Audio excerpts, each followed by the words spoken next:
आप सभी को जय हिंद, नमस्कार, राम राम। मेरा नाम है सौरभ सिंह चौहान और मैं आपका आज की इस क्लास में स्वागत करता हूं। आज की क्लास में जो टॉपिक हम करने जा रहे हैं, जो टॉपिक हम शुरू करने जा रहे हैं, उसका नाम है प्रायिकता यानी कि प्रोबेबिलिटी।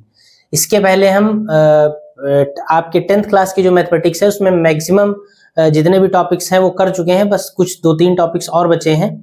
तो उसी क्रम में अभी जो लास्ट टॉपिक हमने खत्म किया है वो सांख्यिकी था, स्टैट्स था। स्टैट्स पढ़ने के बाद अगला जो टॉपिक है, अगला जो चैप्टर है जो हमने लिया है पढ़ने के लिए, उसका नाम है प्रायिकता यानी कि प्रोबेबिलिटी। तो आगे की कुछ क्लासेस में हम प्रायिकता से संबंधित सवालों को देखेंगे और जितने भी क्वेश्चंस पॉसिबल हैं एग्जाम्स में आना और जो आपको लगाने चाहिए, जो आपको समझने चाहिए, वो सारे के सारे यहाँ किए जाएंगे। तो चलिए शुरू करते हैं, बिना देर किए अपना टॉपिक सीधे शुरू करते हैं। टॉपिक पे बात करते हैं और जानते हैं कि प्रायिकता क्या होती है। चैप्टर का जो नाम है प्रायिकता यानी कि प्रोबेबिलिटी, तो इस प्रायिकता शब्द का मतलब क्या है, इस बात को अगर समझ लिया जाए तो ये बात क्लियर हो जाएगी कि आगे के पूरे चैप्टर में, आगे की पूरी यात्रा में, इस चैप्टर की जो यात्रा हमें करनी है उसमें किस तरीके की समस्याओं से, किस तरीके के क्वेश्चंस को हमको डील करना है। तो सबसे पहली प्राथमिकता, सबसे पहली जो प्रायोरिटी है वो हमारी क्या होनी चाहिए, वो होनी चाहिए कि प्रायिकता किसे कहते हैं। सबसे पहले ये समझ में हमें आना चाहिए, ठीक है। सबसे पहले हम जाने कि एक्चुअली प्रायिकता किसे कहते हैं, प्रोबेबिलिटी किसे कहते हैं। तो देखिए, बहुत ही सिंपल, बहुत ही साधारण भाषा में आप समझिएगा। जब आप किसी काम को करने जाते हैं, कोई काम है जिसे आपको करना है या कोई घटना है जो घटना या तो घटेगी या फिर नहीं घटेगी, मतलब होगी या नहीं होगी। तो जब कोई काम आप करने जाते हैं तो उस काम को करने के लिए कुछ एफर्ट डालते हैं, ठीक है। किसी काम को करने के लिए जब उस काम को करने का प्रयास आप करते हैं तो आपके द्वारा किए गए प्रयास, किसी एक काम को करने के लिए आप एक प्रयास करते हैं या कई सारे प्रयास कर सकते हैं। जब किसी काम को करने के लिए कोई प्रयास आप करते हैं तो उस प्रयास करने के बाद, उस एफर्ट के बाद, उस काम के होने या ना होने, दोनों बातों की संभावना होती है। या एक चीज और भी हो सकती है, जब आप किसी काम को करने के लिए कोई एफर्ट करते हैं तो ऐसी स्थिति में आपके एफर्ट से, मतलब आपको काम करना कुछ है लेकिन आपके एफर्ट पर डिपेंड करेगा कि आपके द्वारा होगा क्या। जैसे आप एक काम करने गए और उस काम को करने के लिए आपने कोई कोशिश की, कोई प्रयास किया, कोई एफर्ट डाला। कोई जरूरी नहीं है कि जिस काम को करने के लिए आपने कोई एफर्ट डाला है वो काम हो जाए, और ये भी जरूरी नहीं कि वो काम नहीं होगा तो कुछ नहीं होगा। हो सकता है जो आपने एफर्ट डाला हो उससे कुछ और हो जाए। बात समझ रहे हैं? तो कुल मिलाकर जो बात समझनी है कि जब आप किसी काम को करने के लिए प्रयास करते हैं, जब आप किसी काम को करने के लिए कोई एफर्ट डालते हैं तो आपके द्वारा लगाए गए एफर्ट से उस काम के होने या ना होने की कुछ संभावना होती, कुछ पॉसिबिलिटी होती। बात क्लियर है इतनी? जब आप किसी काम को करने के लिए कोई एफर्ट डालते हैं तो आपके द्वारा जो एफर्ट लगाया गया है, उस एफर्ट के जरिए जो काम आप करना चाहते हैं वो काम हो भी सकता है या ऐसा हो सकता है कि वो काम ना हो। अगर वो काम हो गया तो उस काम के होने की कुछ संभावना होगी या फिर उस काम के ना होने की कुछ संभावना होगी। किसी काम के होने या ना होने की जो संभावना होती है, जो पॉसिबिलिटी होती है, बस उसी पॉसिबिलिटी को उस काम की प्रायिकता यानी कि प्रोबेबिलिटी कहा जाता है, ठीक।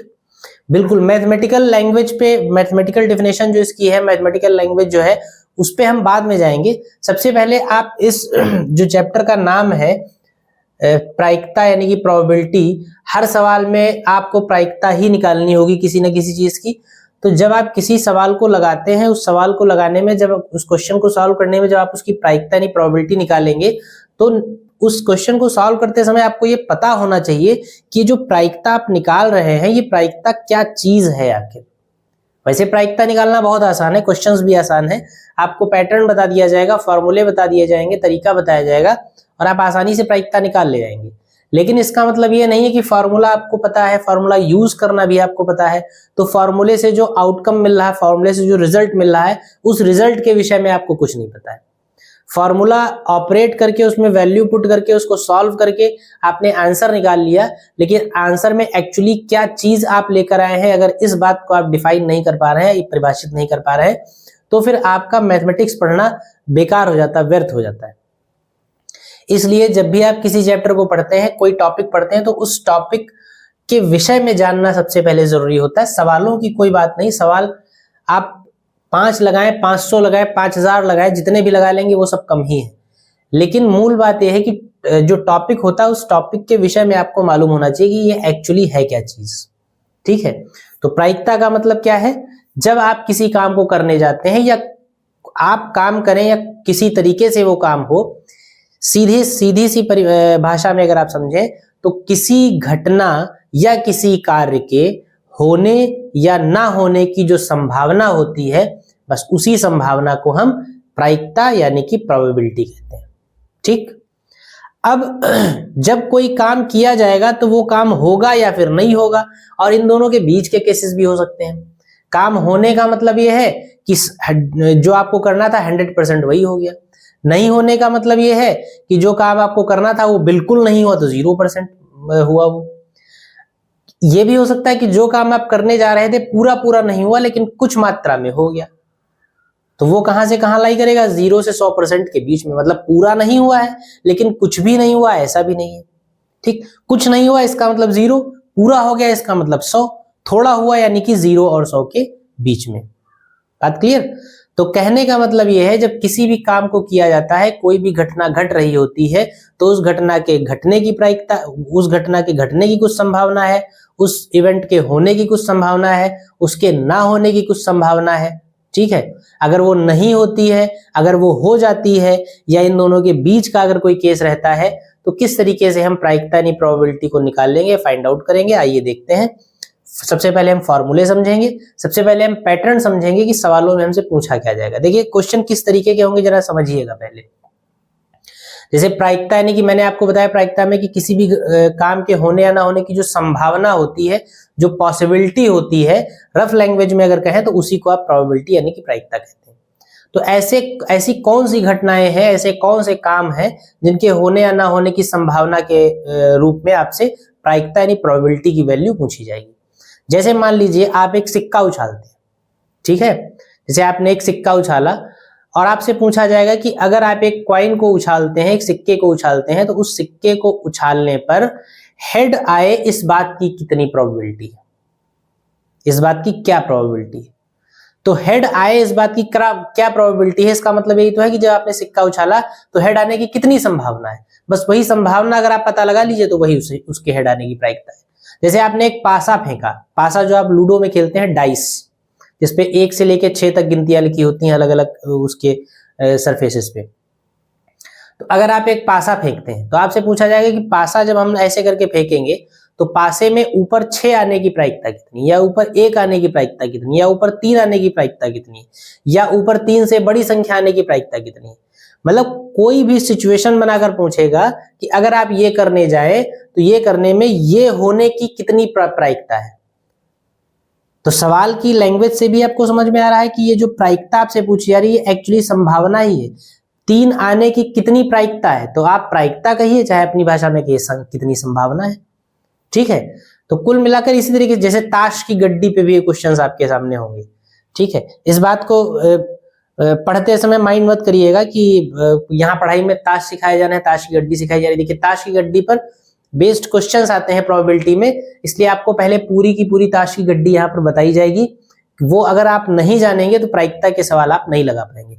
अगर प्रायिकता यानी प्रोबेबिलिटी में ताश की गड्डी पे बेस्ड क्वेश्चन आ गया और अगर आपको उस उन कार्ड्स की जानकारी नहीं है कि उस पूरी गड्डी में कितने ताश होते हैं, कौन कौन से डिपार्टमेंट्स होते हैं, मतलब कितने भागों में बटा होता है, किस कार्ड को क्या कहते हैं, तो फिर आप उस क्वेश्चन को सॉल्व कर नहीं पाएंगे। और ताश की गड्डी पे सवाल जब आता है तो ज्यादातर ऐसा होता है कि ज्यादा नंबरों में आता है, बड़े नंबरों में आता है।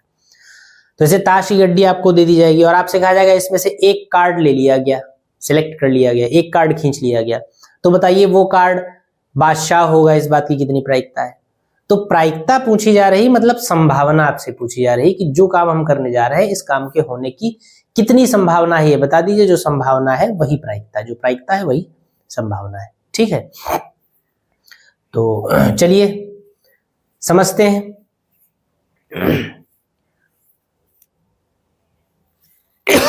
देखिए यहीं पर एक चीज और आप समझ लीजिए, जब आपने भाषा में समझ लिया कि किसी काम के होने या ना होने की जो संभावना होती है, जो पॉसिबिलिटी होती है, उसी को हम प्रायिकता यानी प्रोबेबिलिटी कहते हैं। तो आप अपनी सामान्य समझ से सोचिए, जो मैंने अभी बताया था कि जब कोई काम आप करने जाएंगे तो या अगर वो काम पूरा हो जाएगा तो यानी 100% काम हो गया। तो काम अगर कंप्लीटली पूरा काम हो जाए तो पूरा काम हो जाने का मतलब क्या है कि काम 100% हो गया, यानी काम हो गया, काम में कोई अब कसर बची नहीं है। और अगर काम बिल्कुल ना हो तो इसका मतलब काम कितना हुआ है, 0%, काम हुआ ही नहीं। और काम आंशिक रूप से हो, पार्शियली हो, थोड़ा सा हो, पूरा ना हो, या लगभग पूरा हो गया हो, या बहुत थोड़ा सा हुआ हो, तो कुल मिलाकर अब जो चीजें होंगी वो इसी के बीच में होंगी। जब भी आप कोई काम करने जाएंगे तो या तो नहीं होगा, या पूर्णतया हो जाएगा, कंप्लीटली हो जाएगा, या इसके बीच में रहेगा।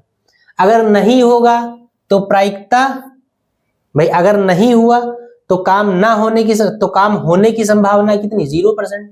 अगर काम पूरा हो गया तो काम होने की संभावना कितनी, काम कंप्लीट हो चुका है तो 100%। और अगर काम आंशिक हुआ, पार्शियल हुआ, तो इसका मतलब नहीं होने से ज्यादा है मामला, और कम थोड़ा सा हुआ है यानी कंप्लीट नहीं हुआ, यानी 100 से कम है। तो यानी अब जो होगा वो 0 और 100 के बीच में होगा।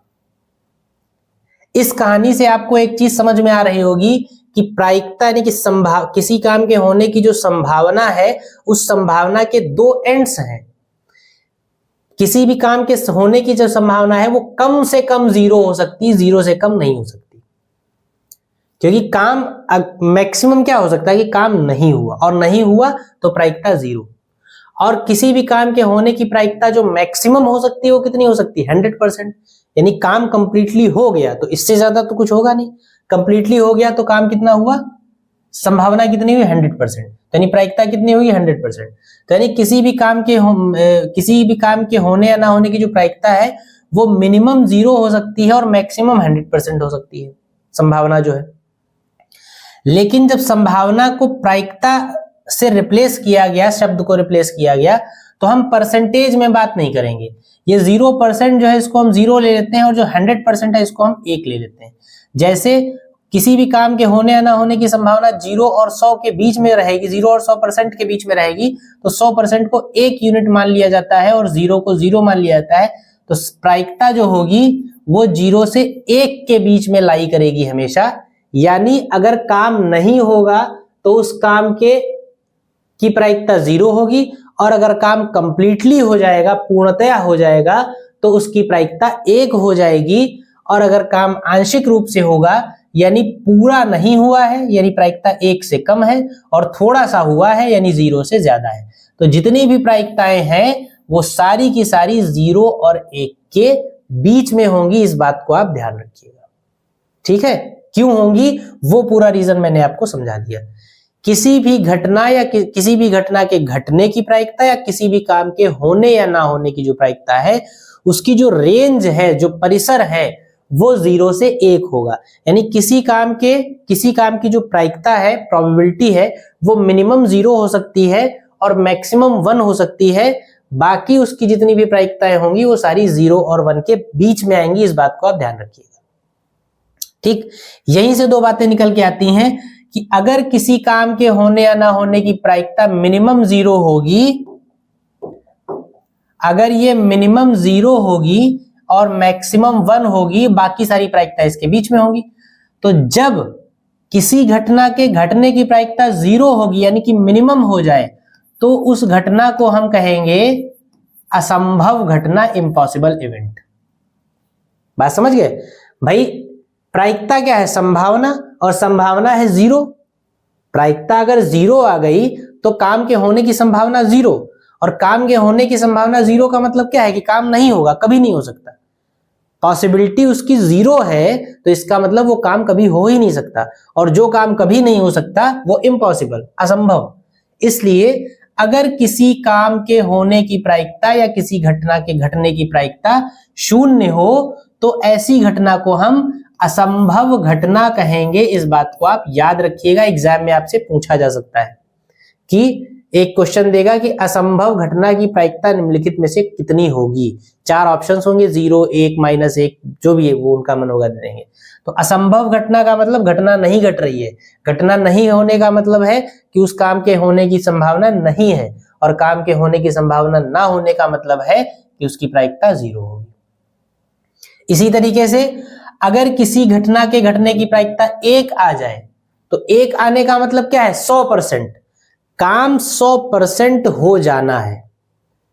अगर प्रायिकता 1 आ गई तो इसका मतलब काम के होने की श्योरिटी 100% है, और अगर किसी काम के होने की श्योरिटी 100% हो तो इसका मतलब वो काम होकर रहेगा, वो किसी भी कीमत पर टलेगा नहीं।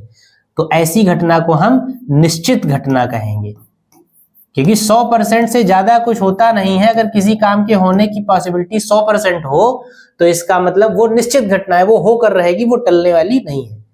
बात क्लियर? यहां से 2 क्वेश्चंस आपको मिलते हैं। आपसे एग्जाम में पूछा जाएगा कि असंभव घटना की प्रायिकता निम्नलिखित में से क्या है, या आपसे पूछा जाएगा निश्चित घटना की प्रायिकता बताइए कितनी होती है। तो असंभव घटना की प्रायिकता 0 और निश्चित घटना की प्रायिकता 1, और बाकी जितनी भी दुनिया की घटनाएं हैं वो सारी असंभव और निश्चित के बीच में होंगी, यानी कि प्रायिकता 0 और 1 के बीच में हमेशा लाई करेगी। तो यहां से एक रिलेशन आप बना सकते हैं कि किसी घटना के घटने की प्रायिकता अगर P है तो वो P हमेशा जो है वो कैसा होगा, 0 और 1 के बीच में होगा। यानी किसी भी घटना के घटने की प्रायिकता जो होती है वो हमेशा 0 और 1 के बीच में होती है। मिनिमम 0 हो सकती है, मैक्सिमम 1 हो सकती है, और बाकी सारी प्रोबेबिलिटीज प्रायिकताएं इस 0 और 1 के बीच में लाई करेंगी। इस बात को आप ध्यान रखिएगा, ठीक है। चलिए कुछ फॉर्मूले हैं और आइए देख लेते हैं। इस चीज पे भी बात करेंगे। ये जो फॉर्मूला लिखा हुआ है ये प्रायिकता को निकालने का फॉर्मूला है, लेकिन कैसे कैसे इन चीजों को यूज किया जाएगा वो देखेंगे आप। सबसे पहले हम वही समझ लेंगे। देखिए सबसे पहले जो पहली बात आपको बताई गई कि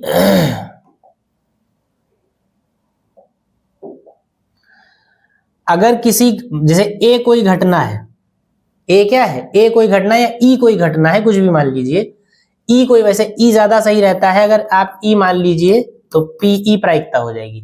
तो चलिए ई मान लीजिए, यहाँ ई लिख लीजिए जहां जहां ए है। ई मान लीजिए कोई घटना है और उस घटना के घटने की प्रायिकता पी है, तो आपको मैंने अभी बताया कि पीई जो होगा, यानी किसी भी घटना के घटने की जो प्रायिकता होगी वो मिनिमम 0 हो सकती है, मैक्सिमम 1 हो सकती है, और बाकी सारी प्रोबेबिलिटीज 0 और 1 के बीच में होंगी। यही आपका पहला पॉइंट है। तो प्रोबेबिलिटी जो होगी वो हमेशा क्या होगी,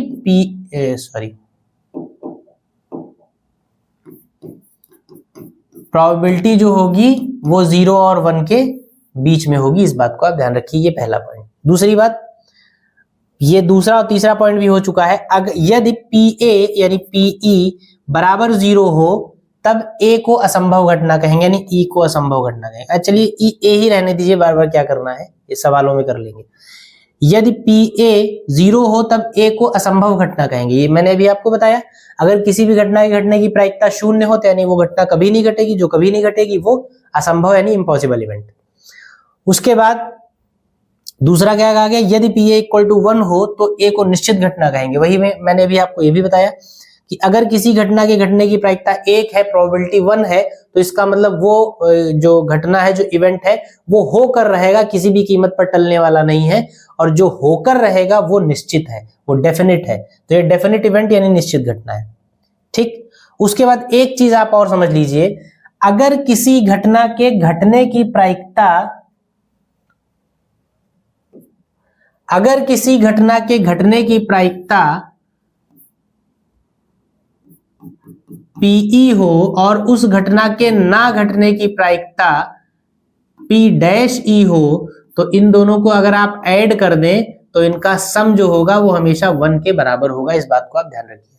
किसी सेम काम के लिए किसी काम के होने और ना होने की प्रायिकताओं को अगर आप जोड़ दीजिए तो जोड़ हमेशा 1 आएगा। ठीक, किसी घटना के घटने की प्रायिकता अगर मालूम है तो 1 में से घटाकर उस घटना के ना घटने की प्रायिकता आप निकाल सकते हैं। किसी काम के होने या ना होने की प्रायिकताओं का जो जोड़ होता है, जो सम होता है, वो हमेशा 1 होता है। क्यों होता है इस बात को भी मैं आपको समझा दूंगा। ये देखिए,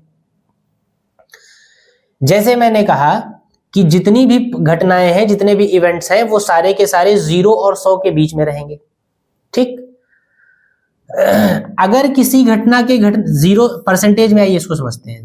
किसी घटना के घटने की प्रायिकता मिनिमम कितनी हो सकती है? 0%। और मैक्सिमम कितनी हो सकती है? 100%। भाई कोई काम होगा या नहीं होगा, इस बात की जो मैक्सिमम संभावना है वो 100% और मिनिमम पॉसिबिलिटी जो है वो 0% है। मान लीजिए आपसे कहा जा रहा है कि किसी काम के होने की पॉसिबिलिटी जो है वो 60% है। मतलब आपसे कहा गया कि 60% चांसेस हैं कि ये काम हो जाएगा। तो व्यवहारिक तौर पे आप बताइए कि कितने परसेंट चांस है कि ये काम नहीं होगा। भाई अगर किसी काम के होने की पॉसिबिलिटी 60% है तो इसका मतलब 40% ये संभावना है कि वो काम नहीं होगा। बात समझ रहे हैं? अगर आपसे कहा जाए कि 60% चांसेस हैं कि ये काम हो जाएगा तो इसका मतलब 40% चांसेस हैं कि ये काम नहीं होगा। ये 40% कैसे आया? ये 40% ऐसे आया कि जितना परसेंट चांस होने का है उसको आपने 100 में से घटा दिया। 100 में से घटाया तो क्या मिला? 40। इसका मतलब होने की जो संभावना थी और ना होने की जो संभावना निकली उसका जोड़ कितना है? 100। क्योंकि होने की संभावना को जब आप 100 में से घटाएंगे तभी आपको ना होने की संभावना मिलेगी। ना होने की संभावना को अगर आप 100 में से घटाएंगे तो आपको होने की संभावना मिलेगी। तो इसलिए किसी काम के होने की संभावना और किसी काम के ना होने की संभावना, इन दोनों का जोड़ जो है वो पूरा मिलकर 100 ही बनाएगा। और 100 को हम यहाँ प्रोबेबिलिटी में क्या कह रहे हैं? 1। तो इसका मतलब किसी काम के होने की पॉसिबिलिटी और किसी काम के ना होने की पॉसिबिलिटी को अगर आप जोड़ देंगे तो जोड़कर वो 100% बन जाएगा। और 100% का मतलब है कितना बन जाएगा? 1 बन जाएगा। ठीक, जैसे आपसे कहा जाए बारिश होने की संभावना 35% है तो आप बताइए कितना परसेंट चांस है कि बारिश नहीं होगी? भाई टोटल परसेंट 100 होता है, 100 में से 35% तो ये कह रहा है कि बारिश हो सकती है। तो इसका मतलब 65% लोग ये कह रहे हैं कि बारिश नहीं होगी। कैसे निकाला आपने? कम पूरे में से निकाला। जैसे आपसे कहा गया कि किसी काम के होने की संभावना 1/3 है तो बताइए उस काम के ना होने की संभावना कितनी है? तो 1/3 होने की हो गई और ना होने की संभावना अगर आपको निकालनी तो ना होने की संभावना आप p मान लीजिए और बराबर कितना होता है? 1। होने की संभावना और ना होने की संभावना का योग हमेशा 1 के बराबर होता है। तो 1 में से अगर आप 1/3 को घटा दीजिए तो ना होने की संभावना आ जाएगी। आपसे कहा जाए किसी काम के होने की संभावना 2/3 है तो ना होने की संभावना कितनी? तो पूरी पॉसिबिलिटी है 1।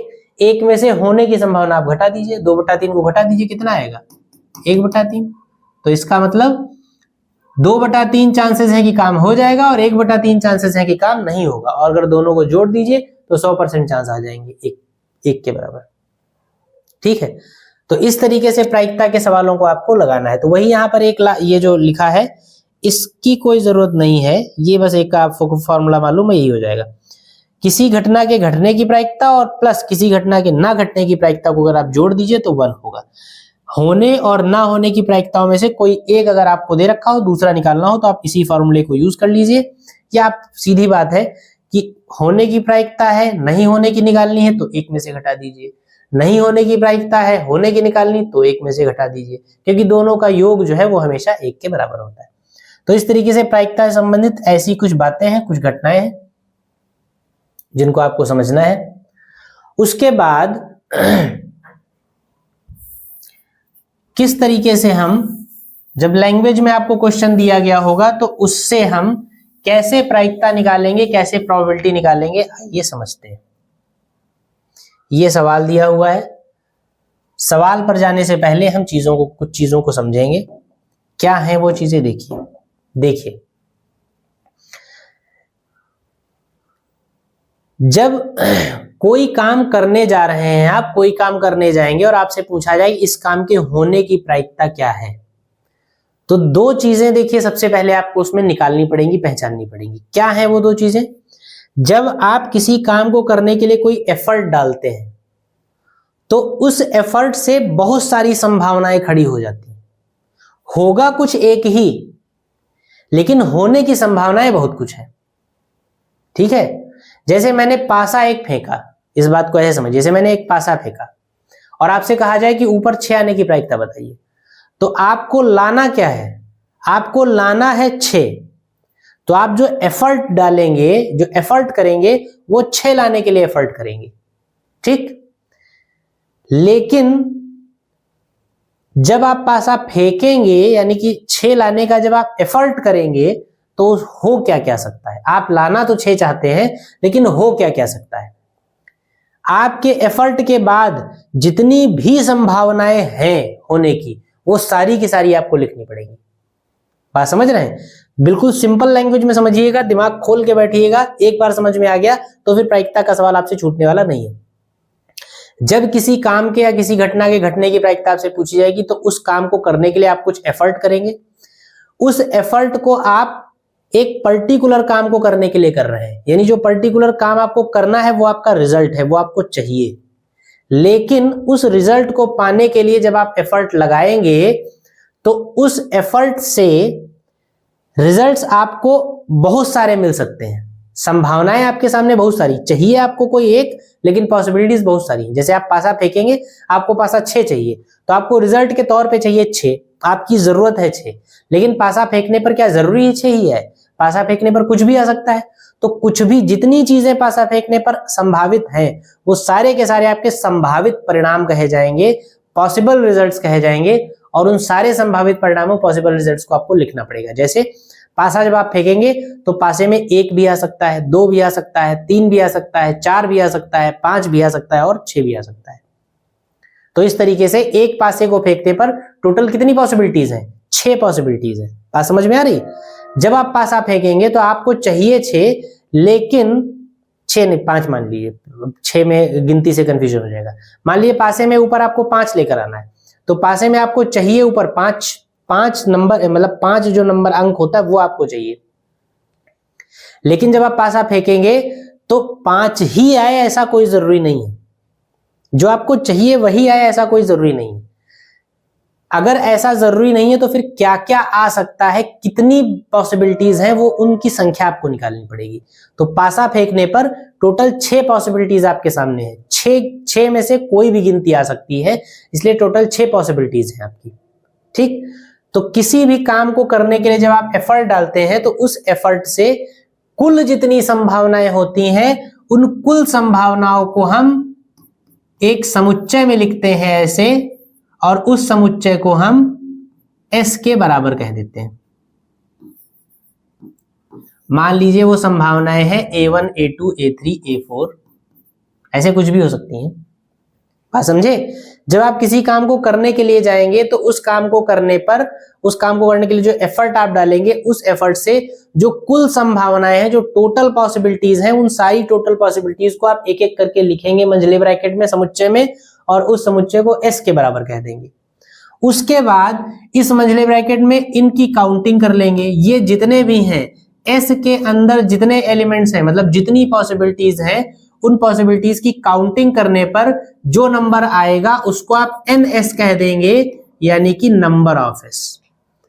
टोटल जितनी संभावनाएं हैं, उन सारी संभावनाओं को हमने लिखा, फिर उनकी गिनती की, उनकी जो गिनती होगी उसको हम NS कह देंगे, यानी NS इक्वल टू, यहां पर जो हम रफ एग्जांपल बना रहे हैं, NS इक्वल टू कितना हो गया? 4 हो गया। ठीक, उसके बाद हम एक सेट बनाएंगे E का, इवेंट। इसमें हम लिखेंगे जो हमको चाहिए।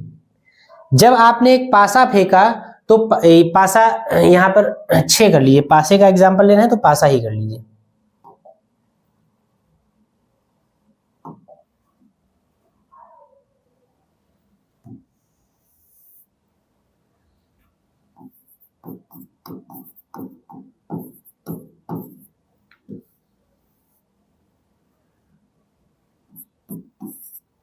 जब आपने एक पासा फेंका, तो पासे को फेंकने पर कुल कितनी संभावनाएं हैं? 1 आ सकता है, 2 आ सकता है, 3 आ सकता है, 4 आ सकता है, 5 आ सकता है, 6 आ सकता है।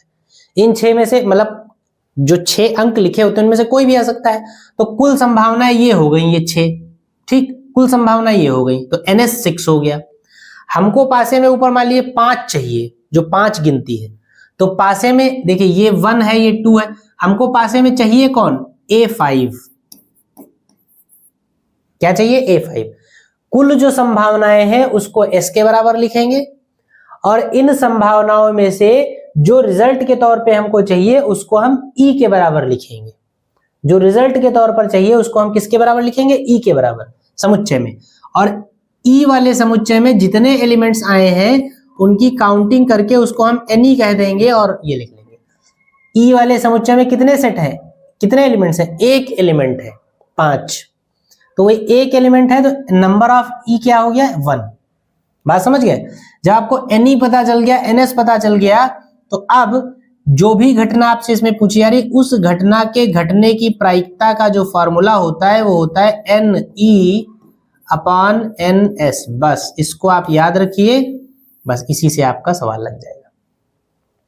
किसी घटना के घटने की जो प्रायिकता होती है वो NE अपॉन NS होती है। NE की वैल्यू 1 है, NS की वैल्यू 6 है, तो 1/6 इसकी प्रायिकता हो जाएगी, ठीक। किसी घटना के घटने की जो प्रायिकता है जिसको आपने NE अपॉन NS लिखा है, इसमें NS क्या है, आपके द्वारा किए गए एफर्ट से जो कुल संभावित परिणाम है, जो टोटल पॉसिबिलिटीज हैं, उसको NS कहा गया। और उन टोटल पॉसिबिलिटीज में से जो आपके रिजल्ट्स की पॉसिबिलिटीज हैं, जो आपको चाहिए, उसकी संख्या को NE कहा गया। कुल संभावनाओं को NS कहा गया, और उन संभावनाओं में से जो परिणाम आपको चाहिए उन परिणामों की संख्याओं को NE कह दिया गया। और NE और NS के अनुपात यानी रेशियो को प्रोबेबिलिटी यानी कि प्रायिकता कह दिया गया, ठीक।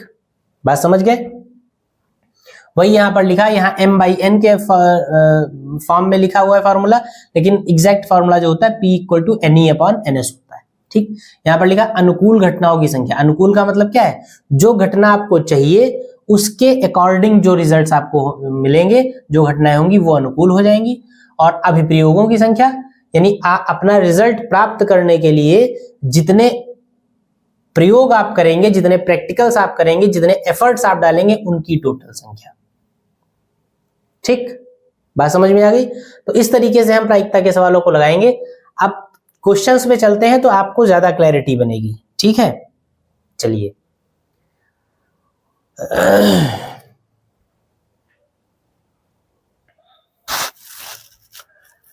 जितनी बातें पिछली आपको बताई गई हैं उम्मीद है आपको समझ में आई होंगी, क्योंकि अगर वो समझ में आएंगी तभी आप सवालों को सॉल्व कर पाएंगे, समझ पाएंगे।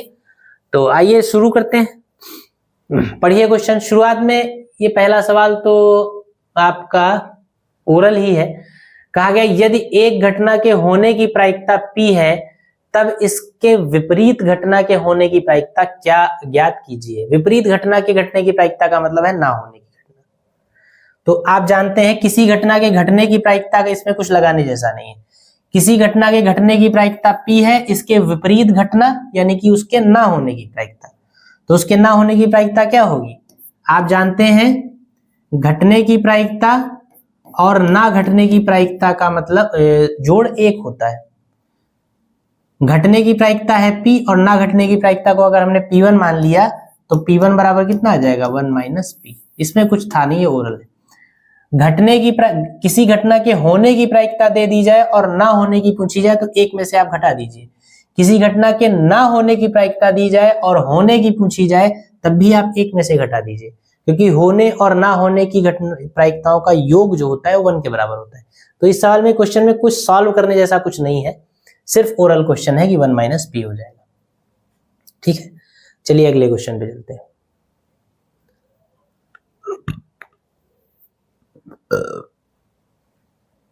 यहां पर कहा गया यदि Pe बराबर 0.05 है तो नहीं की प्रायिकता, फिर वही बात है, नहीं की प्रायिकता का मतलब क्या, Pe मतलब होने की प्रायिकता और नहीं की प्रायिकता का मतलब ना होने की प्रायिकता। तो सॉल्व कर लीजिए इसको।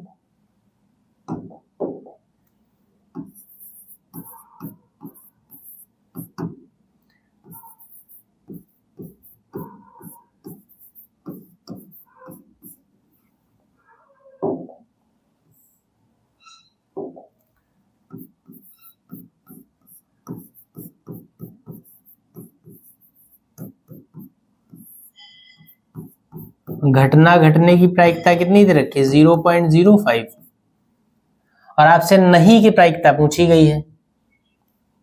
लिखेंगे क्योंकि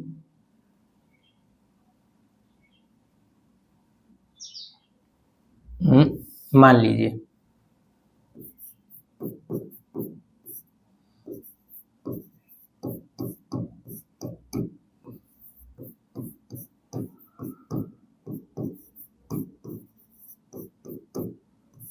माना नहीं की प्रायिकता कितनी है P डैश E।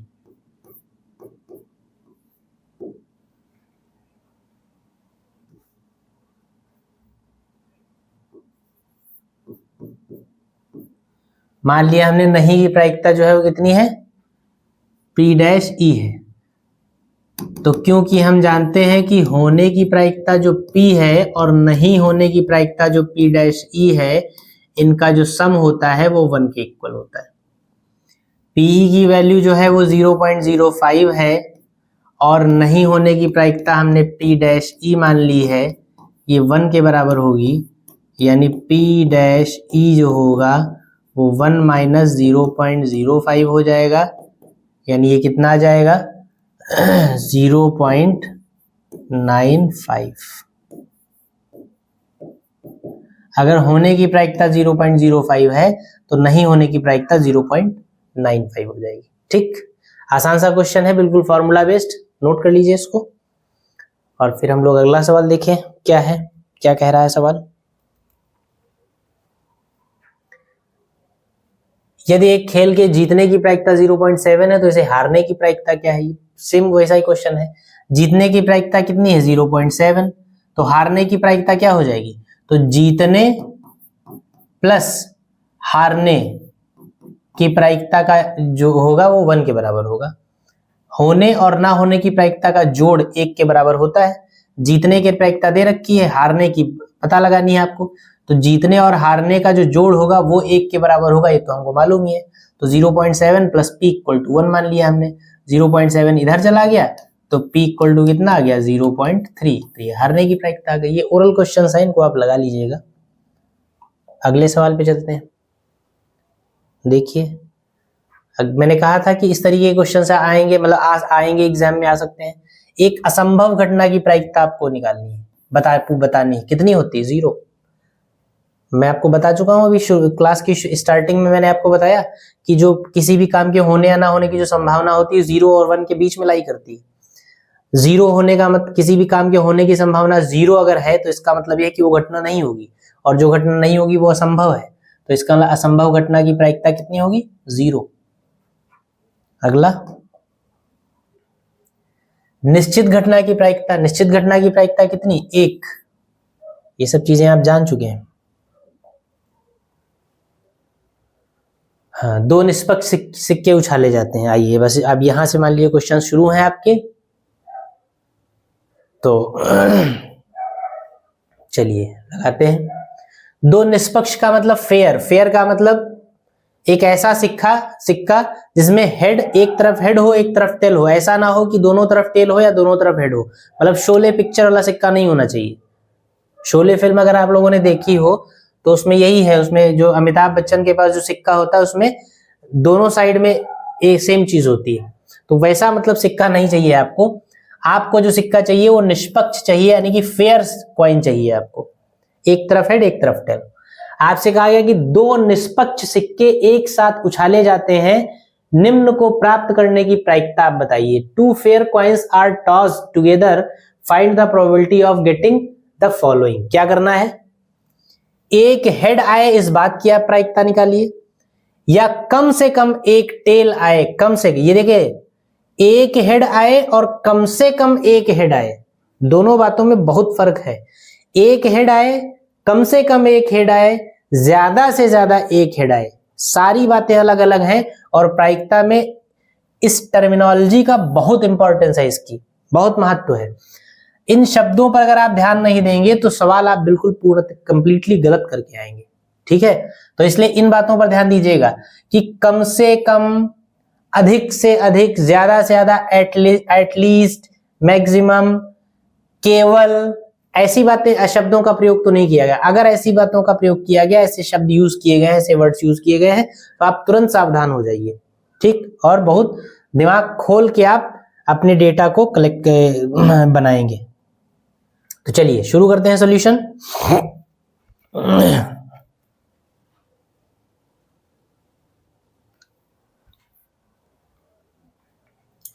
दो निष्पक्ष सिक्के उछाले गए। तो मैंने आपको जो बताया है, जो तरीका बताया है सॉल्व करने का, उसमें क्या बताया है आपको कि जब भी कोई काम करने जाते हैं तो सबसे पहले आप ये देखेंगे कि टोटल पॉसिबिलिटीज कितनी। जब वो काम आप करने जाएंगे तो हो क्या क्या सकता है, चाहिए क्या, वो तो बाद में आप देखेंगे। सबसे पहले आप देखेंगे कि हो क्या क्या सकता है। तो जब आप कोई काम करने जाएंगे, दो सिक्के उछाले गए, तो यहां देखिएगा, एक सिक्का ये है और दूसरा सिक्का ये है। इन दोनों सिक्कों को उछाला गया इस तरीके से एक साथ।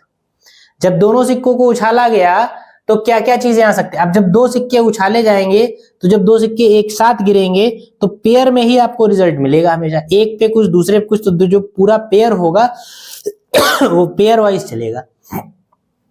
तो मान हो सकता है पहला सिक्के, मतलब जब दोनों सिक्के आपने उछाले तो हो सकता है दोनों पर हेड आ गया हो, या हो सकता है, थोड़ा पास पास लिखिए,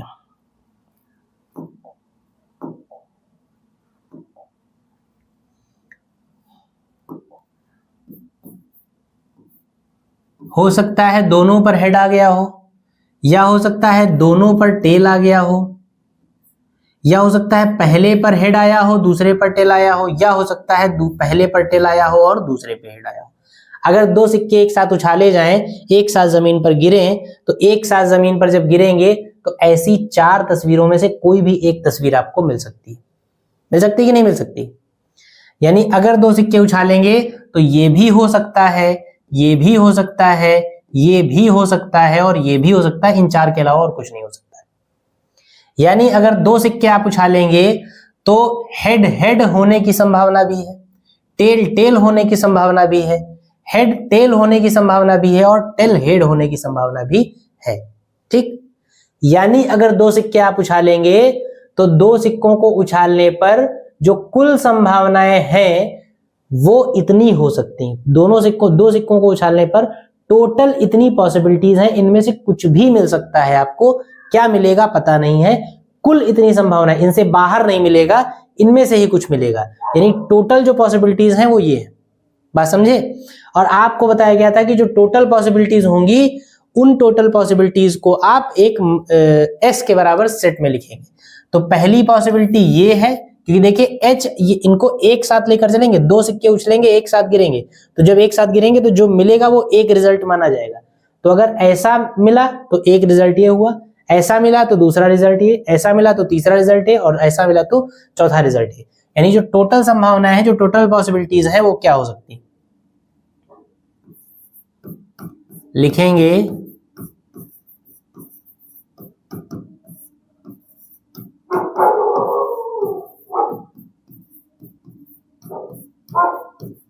दो सिक्कों को उछालने पर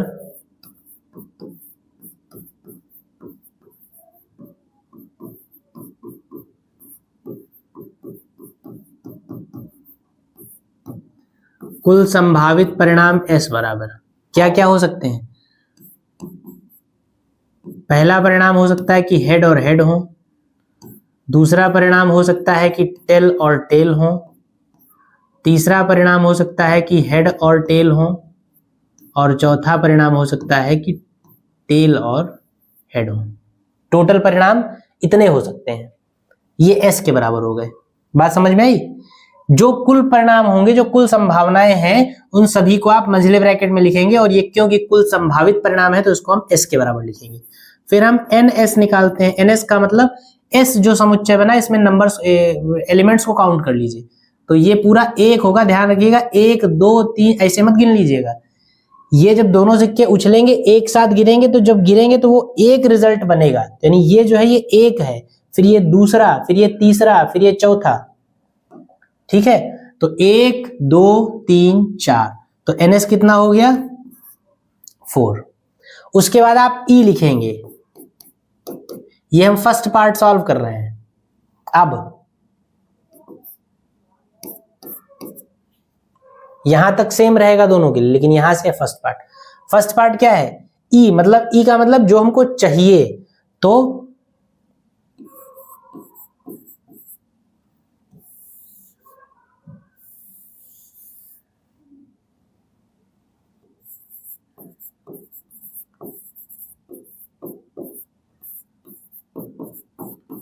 क्या लिखेंगे आप, अनुकूल परिणाम।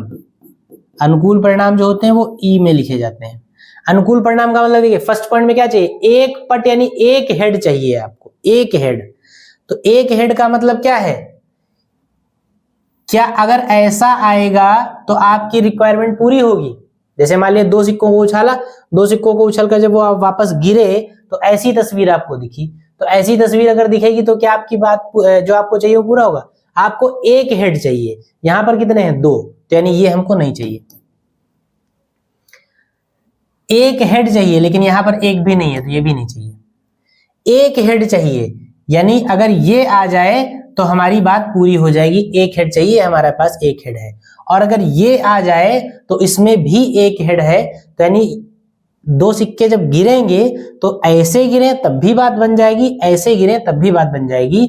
यानी कि ये दोनों जो है ये हमारे अनुकूल परिणाम है। जो घटना हमको चाहिए उस घटना के अकॉर्डिंग ये तस्वीर हमको दिख रही है। एक हेड के लिए ये परफेक्ट है और ये परफेक्ट है, तो इसका मतलब अनुकूल परिणाम जो है, संभावित परिणाम, ये 4 के चारों परिणामों में से कुछ भी हो सकता है, तो ये सारे संभावित हो गए।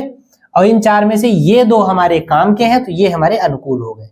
यानी हेड टेल वाला परिणाम हमारे अनुकूल है और टेल हेड वाला परिणाम हमारे अनुकूल है। अगर इनमें से कोई भी तस्वीर, ये तस्वीर आ जाए तब भी हमारी जो हमको चाहिए वो मिल जाएगा, और ये आ जाए तब भी जो हमको चाहिए वो मिल जाएगा। यानी ये और ये अनुकूल परिणाम हो गए, जिसको ई आप कहते हैं। तो एन ई कितना है, कितने हैं, 1 2। अनुकूल परिणाम कितने हैं, 2। ठीक, अनुकूल परिणामों की संख्या आपने निकाल ली, संभावित परिणामों की संख्या आपने निकाल ली। आपको घटना के घटने की प्रायिकता निकालनी है, आप फॉर्मूला जानते हैं, सीधे लगा दीजिए। क्या फॉर्मूला है, लिखेंगे इसलिए एक यानी हेड यानी पट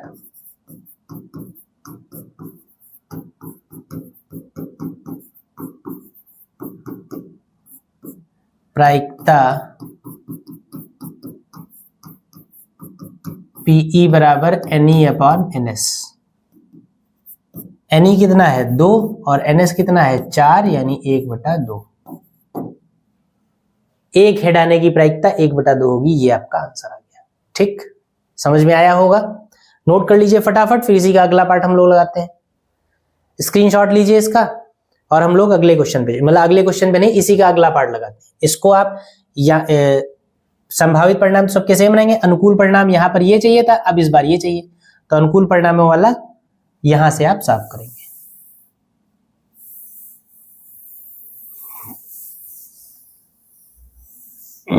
ठीक, संभावित परिणाम जरा एक बार फिर से लिख लेते हैं।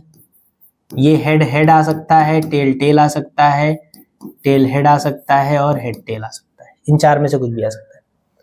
दूसरे वाले में क्या कहा गया है, अब बार बार संभावित परिणामों की चर्चा करने की जरूरत नहीं है। जब 2 सिक्के आप उछालेंगे तो इन 4 में से कोई भी तस्वीर मिल सकती है, तो वो 4 ये संभावित परिणाम आपके हो गए। अब अनुकूल परिणाम आपका क्या होगा सेकेंड पार्ट के लिए। अब हम लगाएंगे सेकेंड पार्ट। सेकेंड के लिए अनुकूल क्या होगा, सेकेंड में क्या कहा गया है आपसे, कम से कम एक एक टेल। कम से कम एक का मतलब क्या होता है, ज्यादा से ज्यादा कितने भी आ जाए। जैसे आपसे कहा जाए कम से कम 30 नंबर तो लेकर आने हैं आपको 100 में से, तो कम से कम 30 कह दिया गया, तो इसका मतलब थोड़ी कि आप 30 से ज्यादा नहीं ला सकते हैं। 30 से कम नहीं आने चाहिए, 30 से ज्यादा में आप 40 लाइए, 50 लाइए, 60 लाइए, 70 लाइए, 100 ले आइए। तो कम से कम और अधिक से अधिक, इन बातों का मतलब आपको समझ में आना चाहिए। कम से कम एक की अगर बात की जा रही है तो एक तो आना ही चाहिए, बाकी एक से ज्यादा भी आप ला सकते हैं। ठीक, तो कम से कम एक का मतलब है कि एक टेल का होना जरूरी है। इसके अलावा एक से ज्यादा हो तो और अच्छी बात है। ठीक, तो अनुकूल परिणाम हमारे पास क्या होंगे? ये पहला वाला क्या हमारे अनुकूल है? Head head. हमसे कहा गया कम से कम एक टेल होना चाहिए और यहां पर टेल नहीं है, तो इसका मतलब ये हमारे अनुकूल नहीं है। यहां पर दो टेल, हमसे कहा गया कम से कम एक टेल होना जरूरी है, यहां पर दो टेल है तो कम से कम एक होना जरूरी है, एक से ज्यादा भी हो सकते हैं। तो यहाँ पर एक से ज्यादा है तो ठीक है, कोई बात नहीं, कम से कम एक होना था तो एक तो यहाँ पे है ही है, एक से ज्यादा है तो और अच्छी बात। तो ये हमारे अनुकूल है। कम से कम एक होना चाहिए, इसमें एक है, कम से कम एक होना चाहिए, इसमें भी एक है, यानी अनुकूल हमारे कितने हुए? 3। ठीक है, बात क्लियर है? कम से कम वाली बात को आप समझ लीजिएगा। एटलीस्ट 1 का मतलब क्या है? एटलीस्ट 1 का मतलब है हर वो ऐसी तस्वीर जिसमें कम से कम एक टेल अगर आपको दिख जाए तो वो आपके अनुकूल है। कम से कम एक का मतलब है कि टेल का दिखना जरूरी है, मतलब एक टेल का होना जरूरी है। एक से ज्यादा हो तो भी चलेगा लेकिन एक से कम नहीं होने चाहिए। तो पहले वाले में एक से कम है यानी कि नहीं है तो पहला नहीं लेंगे, बाकी दूसरे में एक से ज्यादा है तो वो भी चलेगा, एक है तो वो भी चलेगा। तो टोटल 3 परिणाम हमारे अनुकूल घटनाओं में आएंगे, इनको आप लिख लीजिए। तो अनुकूल घटनाएं हमारी क्या होंगी? पहला होगा टेल टेल,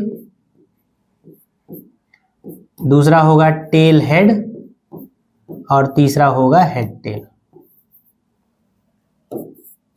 तो नंबर ऑफ ई कितना हो जाएगा? 1 2 3। जो अनुकूल घटना है उसकी संख्या कितनी हो जाएगी? 3। तो इसलिए प्रायिकता क्या हो जाएगी? लिखेंगे कम से कम एक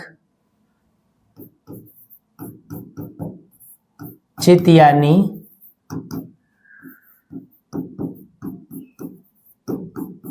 टेल आने की प्रायिकता।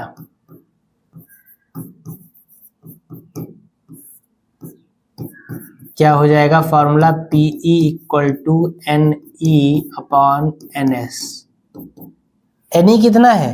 3 और NS कितना है? NS तो सबके लिए वही है, NS4। तो प्रायिकता कितनी हो गई? 3/4। बात समझ में आई? तो इस तरीके से प्रायिकता के सवालों को आप लगाएंगे, प्रोबेबिलिटी क्वेश्चन को सॉल्व करेंगे। इसको नोट करिए आप, और इसको नोट करके फिर इस क्लास को हम लोग यहीं पर रोकेंगे क्योंकि अब काफी टाइम हो चुका है। बाकी आगे के सवाल जो होंगे वो अगली क्लासेस में आपको बताए जाएंगे। अभी बहुत सारे सवाल हैं, बहुत सारे क्वेश्चंस हैं, तो कई सारी क्लासेस हमें करनी होंगी। तो चलिए ठीक है, आज जितनी बातें आपने समझी, जो कॉन्सेप्ट आपने समझी और जो कुछ 2-4 क्वेश्चंस लगाए हैं आपने, उसके आधार पर आप और सवालों को लगाइएगा अपनी किताब के। जो भी बुक्स, जिन भी बुक्स को आप पढ़ाई कर रहे हैं, जिनको आप प्रेफर करते हैं, उन बुक से आप और सवालों को लगाइएगा। और हम लोग फिलहाल और नए सवालों के साथ, बेहतरीन क्वेश्चंस के साथ अगली क्लास में मिलेंगे। आज की क्लास को हम लोग यहीं पर रोकेंगे। तब तक के लिए आप सभी को जय हिंद।